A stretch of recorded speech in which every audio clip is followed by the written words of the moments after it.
the kind of violence that we saw committed by Bernardo and Magnotta were ever to occur, God forbid, to any person in my life, any of my loved ones, I would want that person to never see the light of day. And I'll take off my political hat here and my political affiliation and say this for every single member of this committee. If anything happened, any violent crimes committed, God forbid, to any members of your families, I would want that person to be locked up and never see the light of day. For supporting this motion of not supporting Ms. Michaud's amendment, I do thank him for that, because what this amendment is doing is absolutely gutting the whole point of victims' rights. And I can't stress that enough when we have this opportunity here, and to call it political theater, for the victims watching at home, this isn't theater, this is their life. To my Liberal member across the way, this is not political theater, it's their life. Then stop treating it like political theater, Ms. Ferreri. Oh, thank you. Are you for real? hot. You literally just said if this was your family, that you would do this. Excuse me. Through you, Mr. Chair. Please, the interpreters, let's respect them. So go ahead, Ms. Ferreri. I just think it's bizarre to call. We are literally translating what victims want. That we are literally reading verbatim what they have asked us to do. That is what we were elected to do. I'm not sure how you can call that political theater. It makes no sense. And you can smirk through you, Mr. Chair. He's smirking. If he can explain to me how that is political theater, I would love to hear that. In the meantime, I turn it back over that we must. Mr. Chair, can I respond to the question just posed by Ms. Ferreri? She asked me to respond, so I can respond if she'd like to. Very quickly, Mr. Shefke, please. Point of order. So let's go to 291 transfers in 2012, 2013. Many of whom were murderers and rapists. Where was your outrage then? Where was Stephen Harper's outrage then? Where was your conservative outrage when the 2 years with the largest numbers of transfers occurred? Where was your outrage? That's my facts, Ms. Ferreri. Hold on, please. Yes. Point of order, Mr. Caputo. Please keep it on topic. There is a speaking list. My colleague, Ms. Ferreri, was speaking.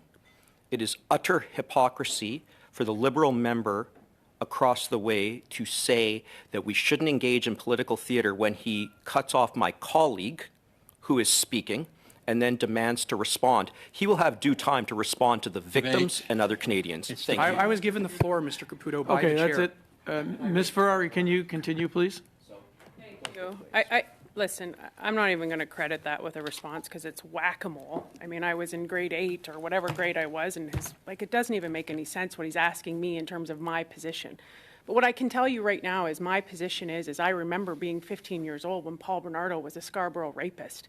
And every woman my age at 45 years old knows this. And to the point that I brought up already, the judge who sentenced him said he will never be rehabilitated. He was transferred in the dead of night. And to Ms. Michaud's point about this happened in 2022, why are we talking about it now? Because nobody knew.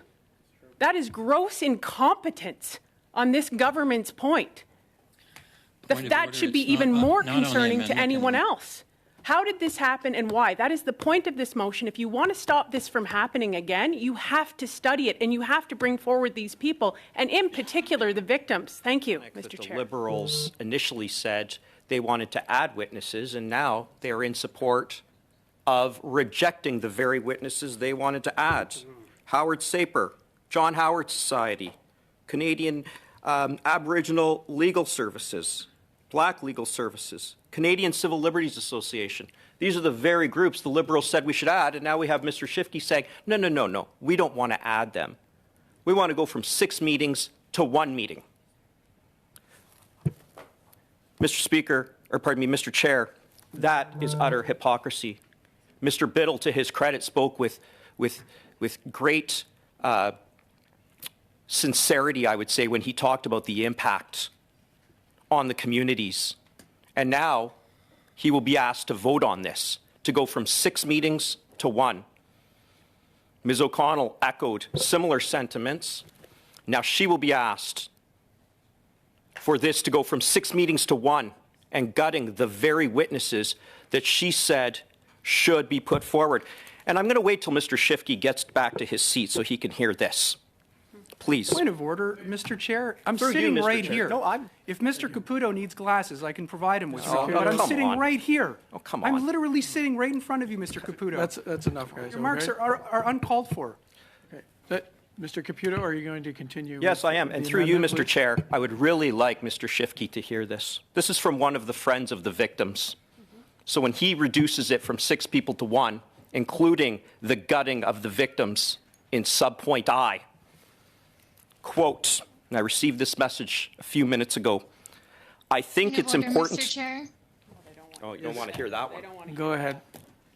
Ms. O'Connell, Mr. please. Chair, I think if Mr. Caputo wants to read something into the record, that's fine.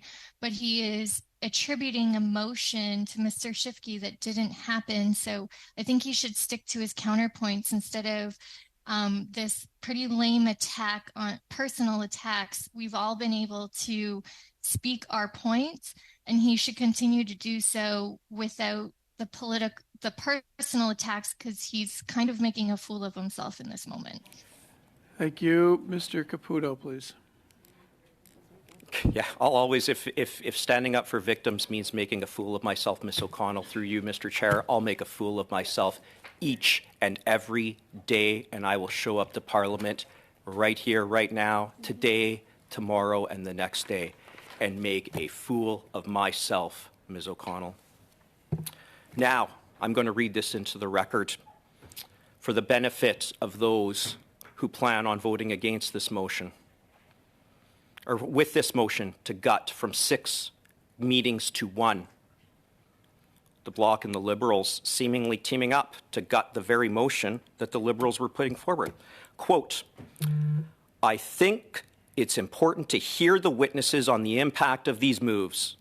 Victims deserve more than 1 meeting. End quote. So what I'd really like, what I'd love is for the Liberals and the Bloc to explain on this sub-amendment why they are voting against, why they are voting to gut the very witnesses they said we need to hear from, why they are choosing to side with less information instead of more, while they are accusing others of getting on a soapbox when they themselves are making this political